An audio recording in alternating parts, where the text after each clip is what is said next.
तब मैं 15 साल की थी। पापा मम्मी के साथ शहर के एक बड़े घर में कुछ ही दिन पहले रहने आई थी। मेरे मम्मी पापा दोनों ही सरकारी नौकरी करते थे।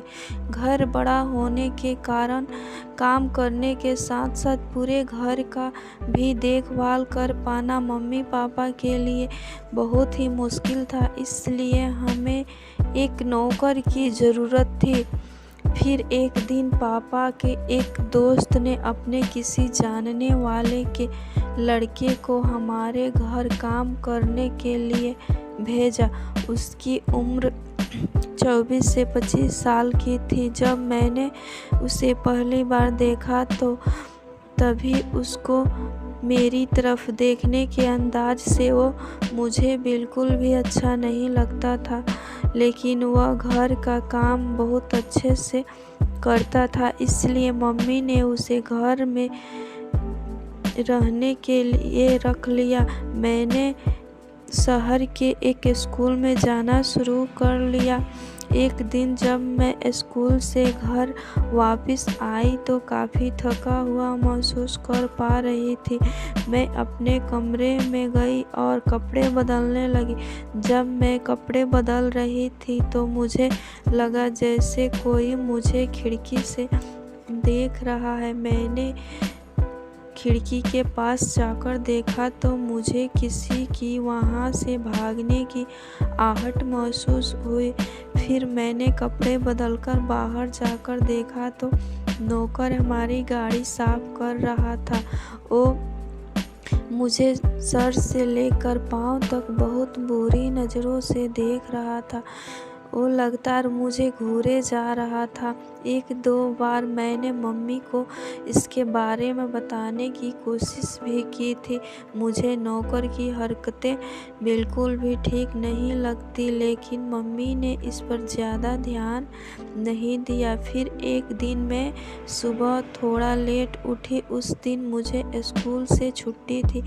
मम्मी पापा काम पर जा चुके थे। मैंने अपनी काम खत्म किया और अपने कमरे में पढ़ने के लिए बैठ गई।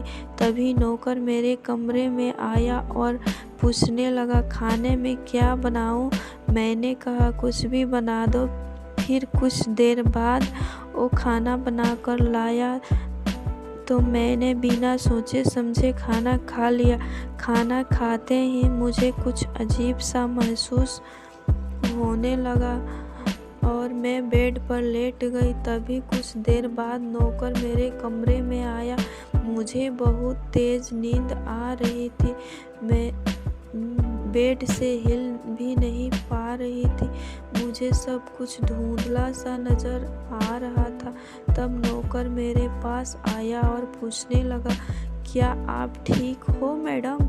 मैंने उसे बताया, मेरी तबीयत खराब हो रही है, प्लीज़ डॉक्टर को बुला दो।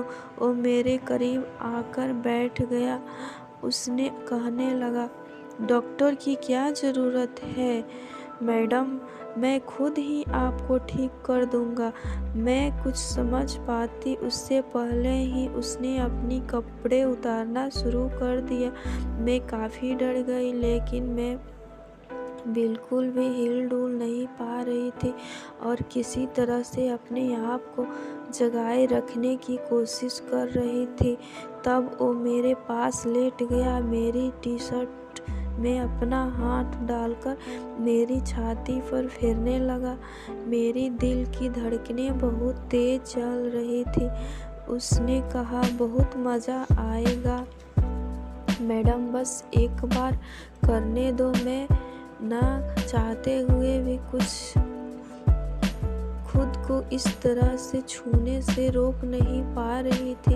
तब उसने मेरी टी शर्ट उतार दी और कहा, आप बहुत ज़्यादा ही खूबसूरत हो। पहले दिन ही जब मैं आपको देखा था तभी से मेरा दिल आपके ऊपर आ गया था और जिस दिन से मैं आपको पूरा बदन बिना कपड़ों के देखा था तब से तो मैं एक रात भी ठीक से सो नहीं पाया था। तब मुझे याद आया मेरा शक सही था। उस दिन नौकर ही मुझे कपड़े बदलते हुए खिड़की से देख रहा था। फिर उसने मेरी शरीर को छूते हुए कहा, मैडम देखो ना कितना नाजुक और मुलायम है आपका शरीर, बिल्कुल भी कच्ची कली की तरह हो आप, जिसे मेरे सिवा आज तक किसी ने नहीं छुआ।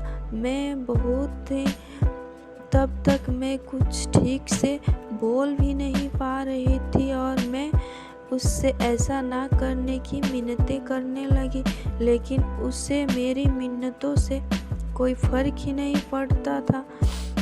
तब उसने मेरा पजामा भी उतार दिया। मैं अब पूरी तरह से नग्न बिना कपड़ों के उसके सामने पड़ी थी और वो भूखे भेड़िया की तरह मेरी तरफ देख रहा था।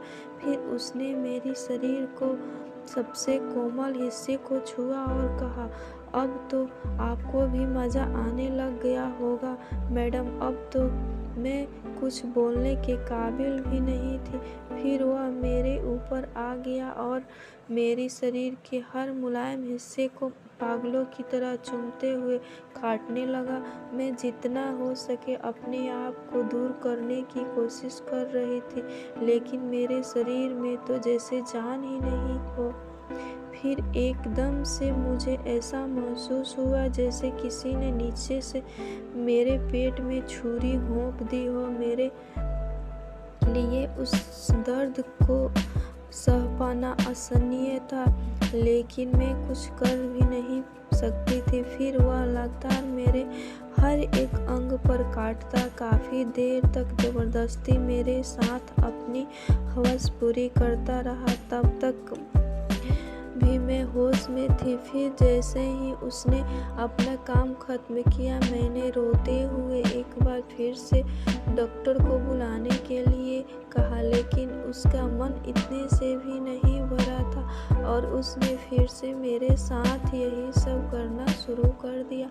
उसके दांत मेरे शरीर को नोच रहे थे और अब तो यह सब मेरे बर्दाश्त से बाहर हो चुका था।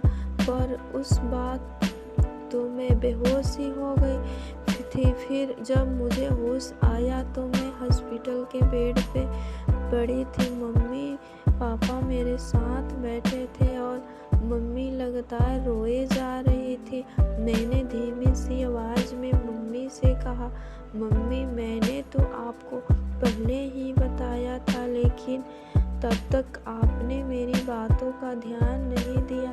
तब मम्मी पापा ने माफ़ी मांगी और मुझे बताया नौकर को पुलिस ने पकड़ लिया है और इसकी इस घिनौनी हरकत के बदले वो पूरी उम्र जेल में ही सड़ेगा।